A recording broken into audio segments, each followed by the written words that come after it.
Selamat pagi saudara-saudari yang dikasihi Kristus.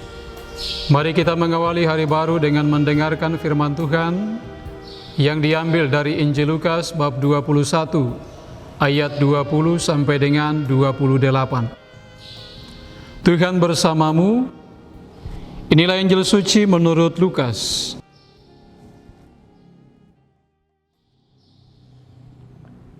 Yesus berkata kepada murid-muridnya, "Apabila kalian melihat Yerusalem dikepung oleh tentara, ketahuilah bahwa keruntuhannya sudah dekat.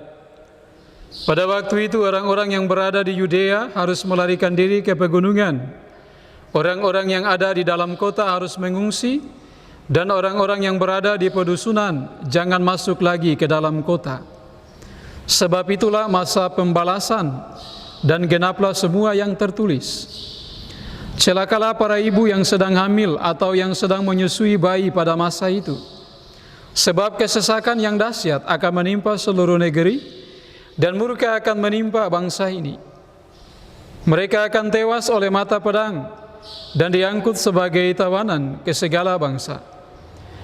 Yerusalem akan diinjak-injak oleh bangsa-bangsa yang tidak mengenal Allah, sampai genaplah zaman bangsa-bangsa itu. Dan akan tampaklah tanda-tanda pada matahari, bulan, dan bintang-bintang. Bangsa-bangsa di bumi akan ketakutan dan bingung menghadapi deru dan gelora laut. Orang akan mati ketakutan karena cemas berhubung dengan segala sesuatu yang menimpa bumi ini, karena kuasa-kuasa langit berguncangan. Pada waktu itu orang akan melihat Anak Manusia datang dalam awan dengan segala kekuasaan dan kemuliaannya. Apabila semuanya itu mulai terjadi, bangkitlah dan angkatlah mukamu, sebab penyelamatanmu sudah dekat." Demikianlah sabda Tuhan. Saudara-saudari yang dikasihi Kristus, tema yang akan kita renungkan pada hari ini, tanda-tanda kedatangan Anak Manusia. Saudara sekalian, di penghujung tahun liturgi Injil selalu berbicara tentang kedatangan Anak Manusia disertai dengan tanda-tanda yang dahsyat.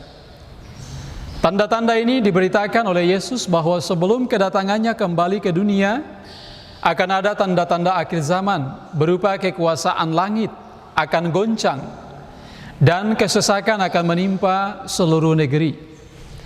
Manusia akan takut dan bingung menghadapi gelora laut dan semua yang menimpa bumi. Pada waktu itulah Anak Manusia akan datang dengan segala kemuliaannya. Hati kita sering cemas dan gentar tatkala mendengar dan menyaksikan berbagai peristiwa alam yang memilukan. Berhadapan dengan peristiwa alam, kita sering bertanya, apakah ini memang dimaksudkan Tuhan tentang kedatangan Anak Manusia? Segala kecemasan yang kita hadapi adalah manusiawi. Namun pengharapan iman meneguhkan bahwa Tuhan tetap menata hidup dan bumi ini dengan kebaikannya.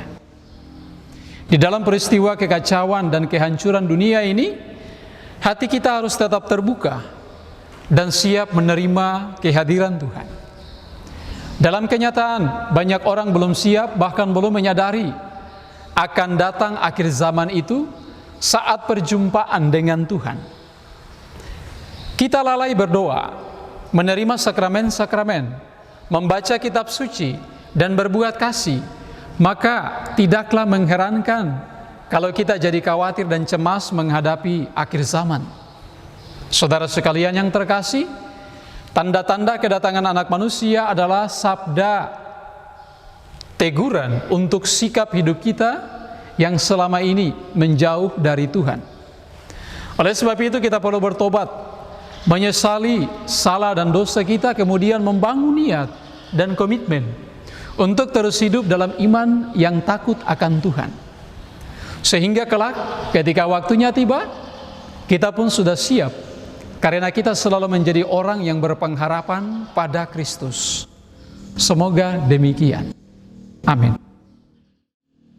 Marilah kita berdoa. Tuhan, pagi ini kembali kami naikkan syukur dalam doa dan permohonan. Terima kasih sudah menjaga kami saat tidur maupun bangun. Terima kasih untuk udara sejuk dan segar pagi ini. Tuhan, kami hendak beraktivitas. Kami mohon tuntunan dan pemeliharaanmu. Jauhkanlah kami dari yang jahat dan berilah kami kekuatan dan kesehatan. Utuslah Roh Kudus-Mu menyatu dalam diri kami sebagai vaksin ilahi yang memberi kekebalan tubuh dan mematikan COVID-19 yang mengancam kehidupan kami. Kami serahkan hari ini ke dalam tangan-Mu. Kristus terang dunia, berkatilah keluarga-keluarga kami, ajarilah kami untuk saling mengasihi dan mengampuni. Jadikanlah kami alat kasih-Mu, dan pantaskanlah kami menjadi hamba-Mu yang setia. Demi Yesus Kristus, Putra-Mu Tuhan dan pengantara kami, dalam kesatuan dengan Bapa dan Roh Kudus, hidup dan mencintai kami, kini dan sepanjang masa. Amin. Tuhan bersamamu. Semoga keluarga kita, orang-orang yang kita kasihi dan doakan, seluruh aktivitas kita hari ini dilindungi, dibimbing, dan diberkati oleh Allah yang Maha Kuasa, Bapa dan Putra dan Roh Kudus. Amin.